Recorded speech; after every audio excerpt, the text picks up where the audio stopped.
प्रश्न है 5 सेमी त्रिज्या वाले एक वृत्त के अंदर बने वर्ग का परिमाप क्या होगा। 5 सेमी त्रिज्या का एक वृत्त है, एक सर्किल है जो कि 5 सेंटीमीटर त्रिज्या का है, यानी कि केंद्र बिंदु है और इसकी त्रिज्या 5 सेंटीमीटर है। इसके अंदर बने एक वृत्त के अंदर 5 सेमी त्रिज्या वाले एक वृत्त के अंदर बने वर्ग का, यानी इसके अंदर एक वर्ग बनाया गया है, ऐसे इसके अंदर एक वर्ग बनाया गया। ठीक है, सर्किल थोड़ा सा हिसाब से है ना, ये सर्किल ही है ऐसा समझने का।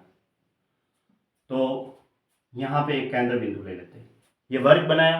अब इसकी त्रिज्या कितनी थी इस सर्किल की, इस सर्किल की त्रिज्या थी ये 5 सेंटीमीटर।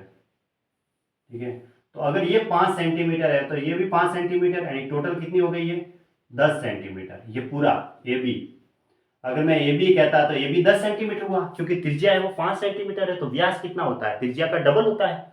अब हमें क्या बताना है, वर्ग का क्षेत्रफल बताना है, वर्ग का परिमाप बताना है ना, वर्ग का परिमाप बताना है, क्षेत्रफल नहीं, वर्ग का परिमाप। वर्ग का परिमाप क्या होगा, परिमाप सेंटीमीटर में होगा, क्षेत्रफल होता तो सेंटीमीटर स्क्वायर में होता।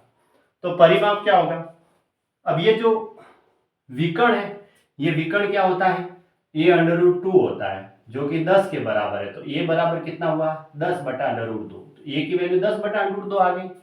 अब परिमाप होता है वो 4 गुना भुजा इसका, तो 4 गुना भुजा की वैल्यू कितनी आ गई, a की वैल्यू 10/√2। अब √2 से ऊपर नीचे गुणा कर दो, 4 गुना 10/√2, इसको √2 से ऊपर नीचे मैंने गुणा कर दिया। अब √2 को √2 से गुणा किया तो 2 हुआ, 2 को मैंने 4 से काटा तो ये 2 बार गया, 2 को 10 से गुणा किया तो 20/√2 सेंटीमीटर है ना, ये इसका आंसर है 20/√2, यानी कि ऑप्शन ए राइट है।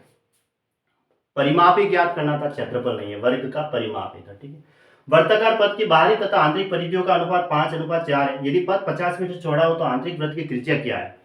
देखो, वृत्ताकार पथ की बाहरी तथा आंतरिक परिधियों का अनुपात, जैसे ये वृत्त होता है ना, इस वृत्त के बाहर तथा आंतरिक परिधि, ये इसका कॉमन वो सेंटर हो गया। अब इसकी त्रिज्या अगर r1 है तो दूसरे वाले की त्रिज्या क्या होगी r2, या फिर इसको स्मॉल r दे दो और बड़े वाले की त्रिज्या कैपिटल R दे दो, बस। ठीक है, दोनों बात एक ही है, दोनों की परिधियों का अनुपात है। तो बाहरी, पहले बाहरी का कहा है तो बाहरी परिधि क्या होगी 2πr, और नीचे वाली अंदर वाली परिधि क्या होगी 2π r। ठीक है, बड़े वाले को मैंने कैपिटल R नाम दे दिया त्रिज्या के लिए, और छोटे वाले सर्किल के लिए स्मॉल r दे दी त्रिज्या।